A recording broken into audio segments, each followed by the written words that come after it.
Before we dive into details, let's zoom out. What actually lives inside a transformer model end to end? In this topic, you'll build a clear mental picture of its major pieces and how information flows through them. No heavy math, just the blueprint. You've already seen why sequence order and context matter, and how attention helped us move beyond RNN limitations. Now we'll assemble the big picture transformer blueprint. How inputs become vectors, how order gets encoded, and how layers refine meaning. Once that structure is clear, we'll zoom in and unpack self-attention in detail.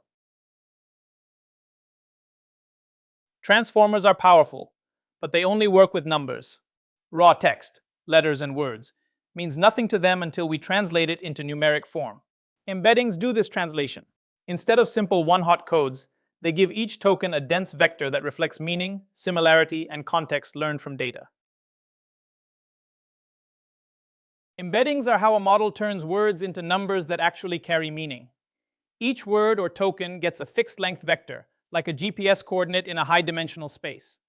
Words used in similar contexts end up near each other, so king and queen are close, and these vectors are learned automatically from data, not hand-designed. Embeddings are powerful because they turn messy language into structured numbers the model can reason over. Words with related meanings land near each other, so understanding dog instantly helps with puppy or canine. That shared structure transfers across tasks. The same embeddings can support classification, search, or translation without retraining from scratch. Later layers don't need to invent meaning from noise. They refine and combine these rich, pre-compressed representations. Once words are vectors, the next challenge is order. Transformers have a superpower and a weakness.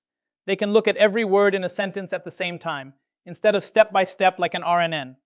But that also means they don't automatically know which word comes first.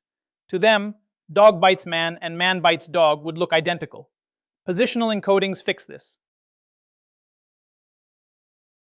Transformers don't naturally know order. They see a bag of tokens. Positional encodings fix that by giving each position in the sentence its own vector, like a coordinate. We blend this coordinate with the word's embedding, often just by adding them together. Now the model has a single vector that captures both what the word is and where it appears. There are several ways to inject this position information. One approach uses fixed mathematical waves, like sinusoidal patterns. Another learns a positional vector for each index, just like word embeddings. A third focuses on relative distances between tokens, so the model knows how far apart words are. Different mechanics, same goal. Help the model understand who comes where. With position-aware vectors in place, self-attention drives the core computation. Self-attention is how a model lets every token ask, which other tokens matter most for me? Each word scores its relationship to all the others, then blends their information using those scores as weights. A pronoun can strongly link to the right noun, or a verb can focus on its subject, even if they're far apart.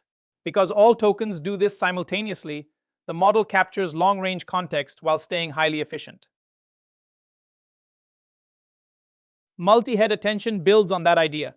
It's like having several specialists read the same sentence at once. Each head focuses on a different pattern. One might track grammar, another long-range links, another specific phrases.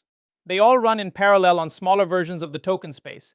Then their results are combined, giving each word a much richer, multi-view representation. Now let's zoom out to the original transformer architecture. Transformers first split work between two specialists.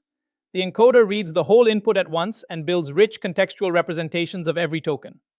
The decoder then uses those representations to generate output one step at a time, always conditioning on what it has already produced. That pattern is ideal for sequence-to-sequence tasks like translation, summarization, or question answering.